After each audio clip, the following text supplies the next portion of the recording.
Acadia National Park is where many ghosts walk. There are a multitude of places to venture within the park that are supposed to be haunted. Between the Prospect Harbor Lighthouse and the Devil's Ovens, many people have visited these sites with the intent of seeing lights or phantoms. There are even rumors of Father of the Park's spirit being seen within its borders. But how much of this is just hearsay is hard to know, without having physically been there, of course. The truth behind these myths is just as any other you may have heard before. There are versions of it that make them seem more real, and those that are exaggerated in order to scare the gullible. And there are always those versions so frightening that no one wants to believe they could be true. The ones that crawl beneath your skin and make meals of your marrow. This is one of those myths. Acadia is an old national park. Over 100 years since its formation, many feet have stamped the ground it covers. There are tales lost to time due to those that knew them being long gone from this world. It has a rich history of remarkable figures, as well as hellish ones. With how much there is to learn about Acadia, even more can be found buried in the sands of time.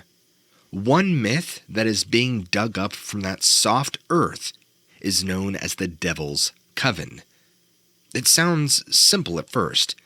The idea of a group of devil-worshipping witches is a pretty common story to be heard when it comes to myths of old.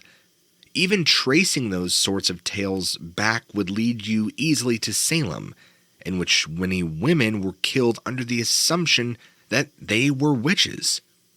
While the Devil's Coven holds the name attached to a group of witches, that isn't quite right for what to call them. The Devil's Coven were a group of radicals that worshipped a man that was not popular at the time, who wouldn't appear until the revival of his works in the 1970s. H.P. Lovecraft. The connections to Lovecraft would not so much as reach his ears, but the Devil's Coven knew a great deal of his work. Knew it so well, in fact, that they fully believed it as it was the truth. The stories he wove about cosmic monsters had a tremendous amount of hidden prejudice within them, and it stuck with this group of individuals so intensely that they began to look at it as the one and only truth. The way many people did with the Bible, in fact. The people involved have names unknown as the whereabouts of their remains is still lost to time. Around the 1930s, when the park was just about to breach into its second decade of existence, is when the group was first recorded to have arrived. They appeared under the guise of wishing to assist in a construction project currently taking place, and offered their services for very little pay. That seemed very attractive. I mean, who doesn't want free labor? The project was to help finish the Cadillac Mountain Summit Road. While the road's construction was just about to be finished, there had been more requests for hands on deck to assist the final touches. The group went for this reason, and so they would not be questioned in regards to their motive. Once they were there, however, they vanished almost immediately.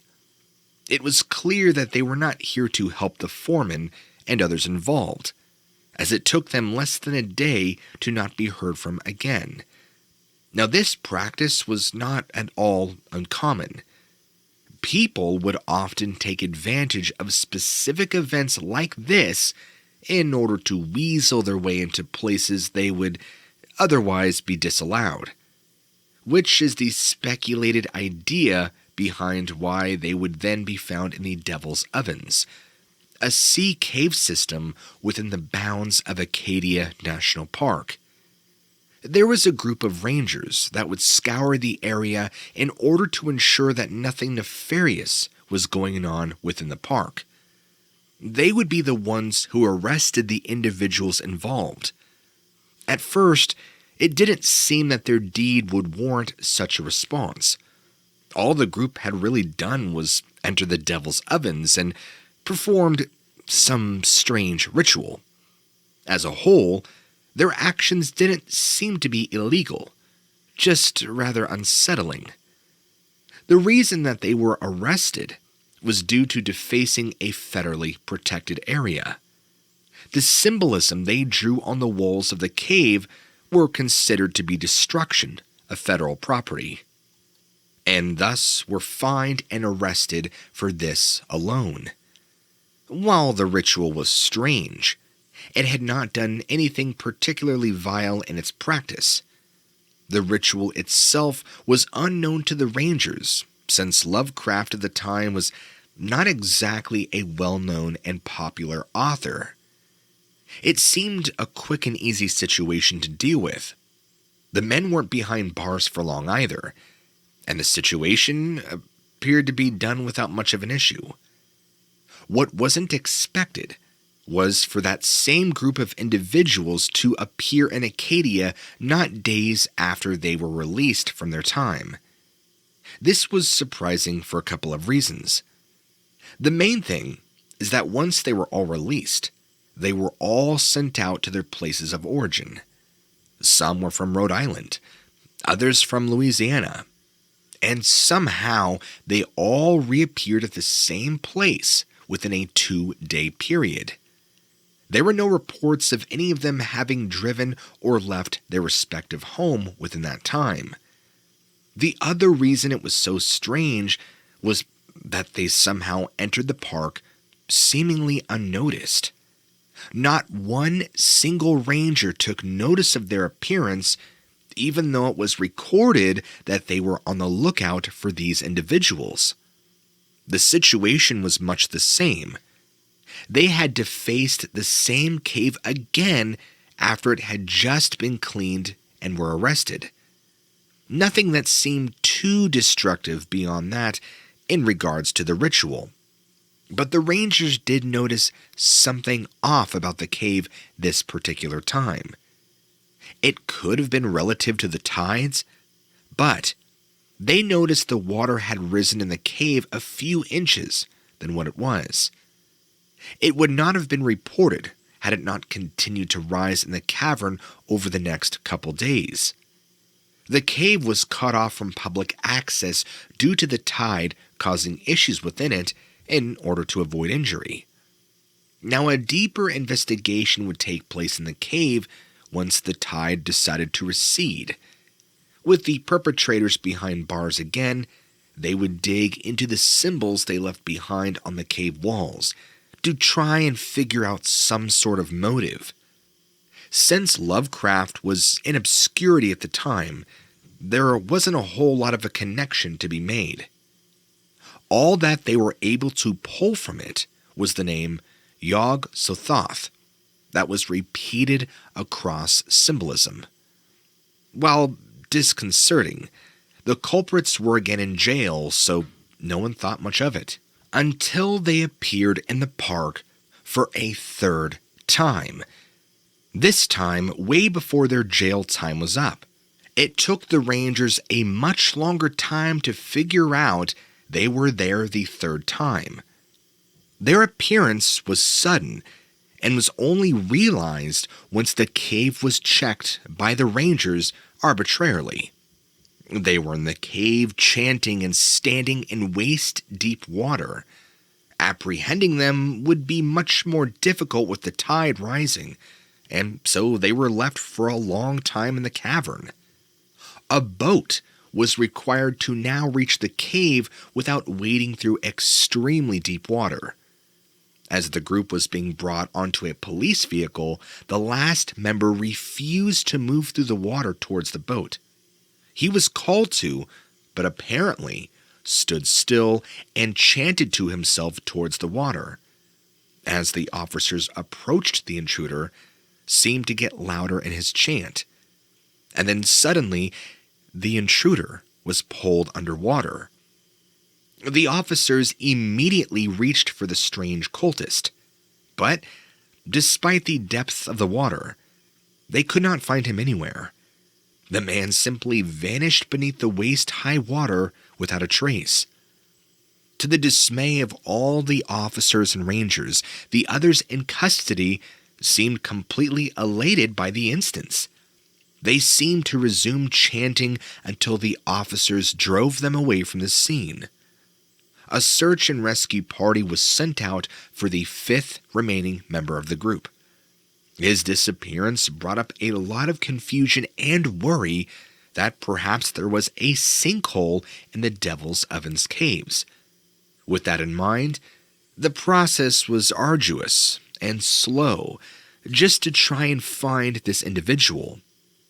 He was sought after for several days without any success. The other four were moved up in security during their imprisonment. They had guards on them at all times in order to ensure they did not escape again. Even in their cells, they seemed to not slow in their chants of their worship of Lovecraft's works. They even began to carve the same phrase into the walls of their very cells, despite their being separated from one another. The phrase was not a language that anyone recognized. It would later be discovered to have also been a part of the Lovecraftian fiction that he'd created. The search party turned up nothing. The man had vanished, and now it was suspected his body was lost to sea, until a fisherman reported a body floating in the sea off the Gulf of Maine. The body was quickly identified as the missing criminal that had vanished beneath the water. He was dead when the fisherman found him. To the surprise of no one, the cause of death for the man had been drowning. He'd been at sea now for several days, so there was no doubt in anyone's mind that this would have been the case. What had not made sense was his appearance out at sea altogether. He had fallen into less than 3 feet of water originally. Not only that, but bodies don't tend to float outward when the tide heads inward. The fisherman also showed the officers that recovered the body something wrong with him. The cadaver was covered in much the same symbols that were found on the walls of the sea cave.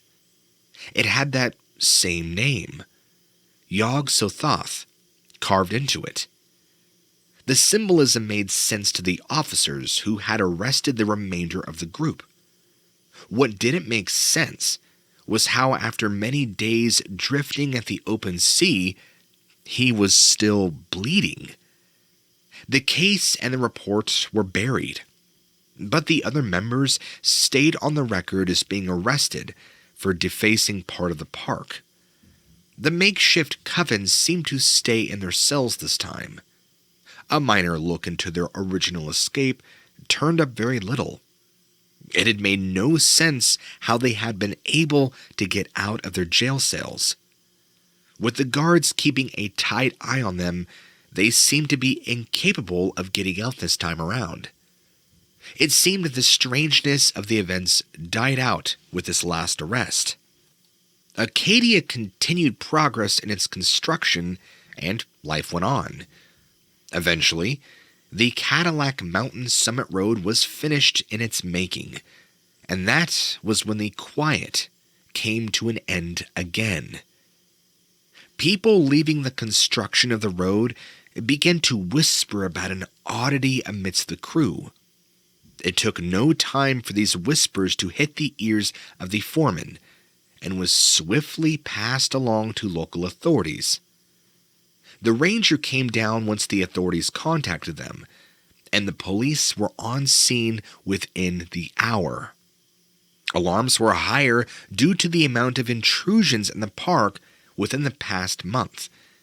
4 men were arrested from the site of completion and left the police utterly baffled by the experience.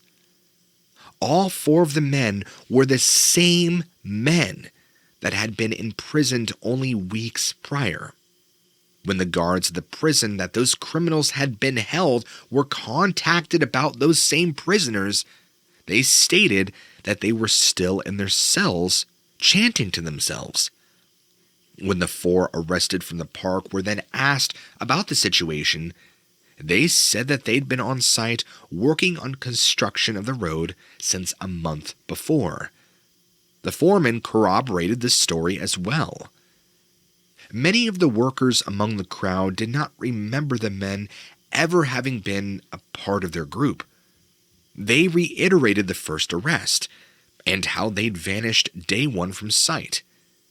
This was the first time they were seeing them be involved with the work at all.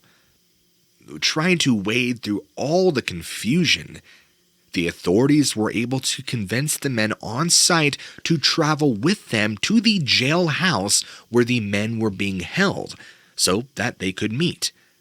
Perhaps if they could see one another in the same room, then there would be no more mystery, and it would all be proven to just be some funky coincidence. When the authorities and the supposed doppelgangers arrived at the prison, the place was surrounded by officers already. The officers that were transporting the men were then pulled aside to speak on the current situation. Apparently, the original versions of the men had all died. It was more gruesome than one could have expected. The men that had spent their imprisonment chanting had fallen into smoldering piles. It was as if they'd melted where they stood. The mess was still being cleaned up as the group of men and officers from the park had arrived. The men who'd been working on the road were confused and terrified from what was going on, wondering then if they could go home. The 4 were indeed set free to return to their homes, since there was nothing for them to do any longer. The focus then turned to try and figure out what had happened to the 4 behind bars. Many of the guards that had been watching them had not even seen the devastation transpire. It was only the aftermath that they reported to the remainder of the prison that they witnessed. All the information they had on the individuals were the chants, which they were incapable of comprehending. It was down to an autopsy to try and figure out what could have caused 4 accounts of spontaneous human combustion. The results of the autopsy wouldn't take a long time to get back to the prison. Investigators took to heading back to Acadia National Park in order to check out the caves that the deceased had been performing rituals in. The hope was to attach some of these scrawled ramblings to anything they had been saying. Unfortunately, most of what had been put up was already cleaned up by the rangers. They did not leave empty-handed, however. The robe worn by the member of the cult that had drowned in the Gulf of Maine was discovered still within the Devil's Ovens Sea Cave. The robe was covered in scripture similar to what had been scrawled across the walls. The name Yog-Sothoth was on the robe in almost every corner, followed by another phrase incomprehensible by the officers who discovered it. It was adding up to look like a fanatical accident, but it did not explain the combustion incidents. The investigation was mostly swept under the rug, except for the follow-up with the 4 men that had reappeared within the bounds of the park. Considering the circumstances, it was safe to say they were to be brought in for questioning.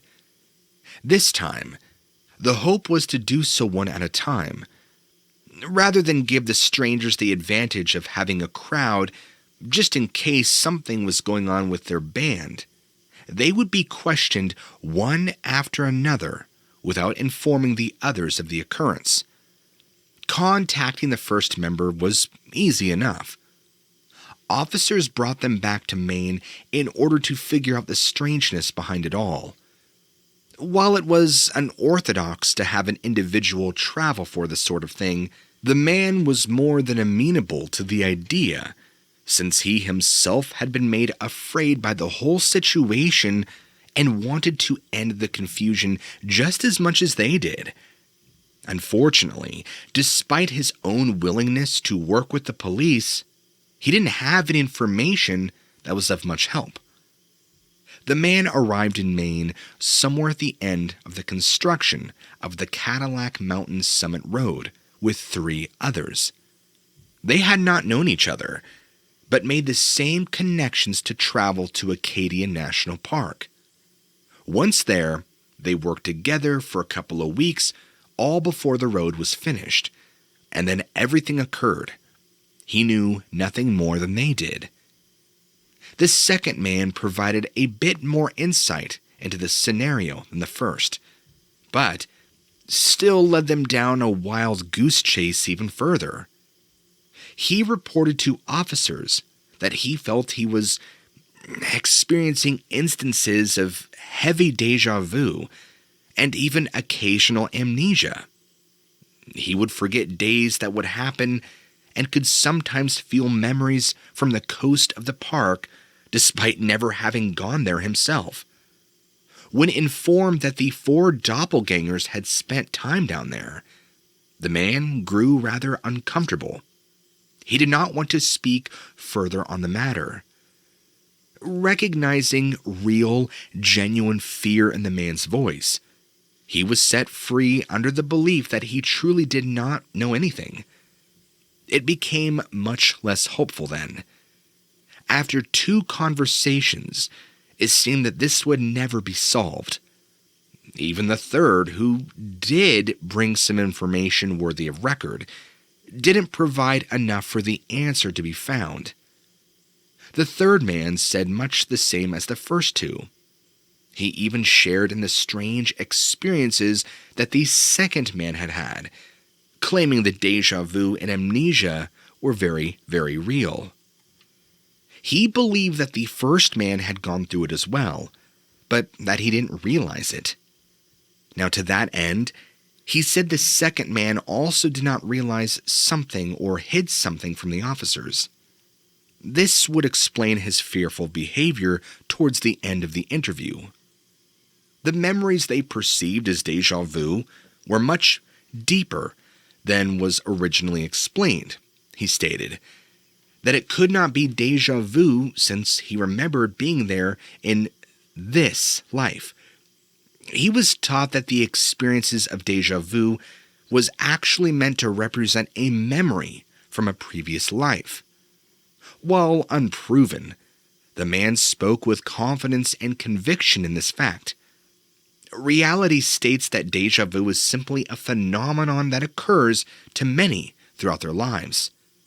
But he was adamant that he'd been in those caves before, that he'd done so this year even, but he had never been to Acadia National Park before. Not only that, but there was no vivid memory of what took place in the caves when he had the flash of memory. When informed on what took place in that part of Devil's Ovens, the man grew defensive. He claimed aggressively that he'd never take part in such a thing, that he was a good, God-fearing man, and had been so his entire life. He did admit to having some strange dreams as of late, however.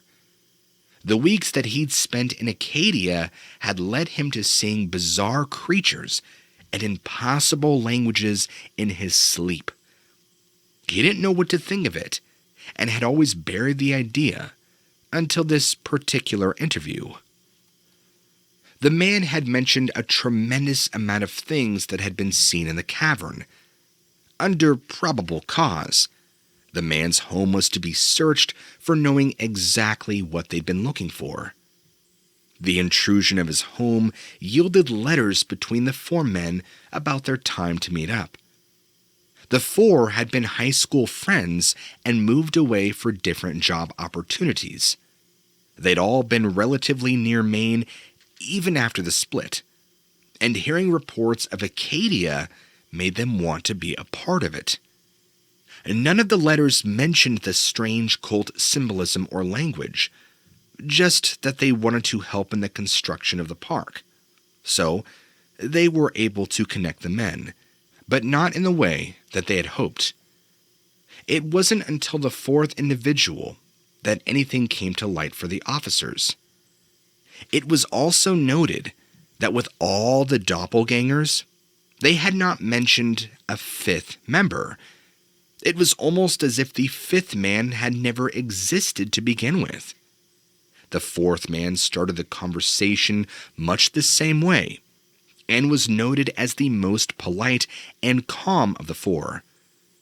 He seemed to have an eerie certainty about him during the entire interview process, portraying someone who knew a great deal more than any of the detectives did. Those in the interview with the fourth man were greatly unnerved by him, perceiving him to be quietly dangerous. The talk revealed little more at first, the main difference being that he knew exactly what they were looking for, as he'd seen those symbols and names before. When pressed about how he knew them, he told them they were from an author in Rhode Island. The reference to Lovecraft went over every one of the detectives' heads, but they listened to what the man had to say. He said that Lovecraft had created a nightmarish, prejudiced world that he and his allies had become obsessed with, and that those interfering should watch their backs. The statement was met with confusion and irritation. It sounded as if the man was threatening the officers. But he reassured them that this was no threat, for there was no way to avoid what was coming to the earth. They let the man ramble about old gods and strange creatures and how he and his friends had invited them through the devil's ovens. He spoke of lost continents with dead languages. The detectives took it all to be fictitious since, well, that's what it came from.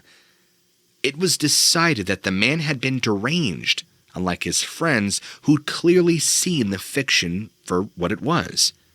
The detectives kept the fourth man for further questioning in regards to the men that had been in the prison.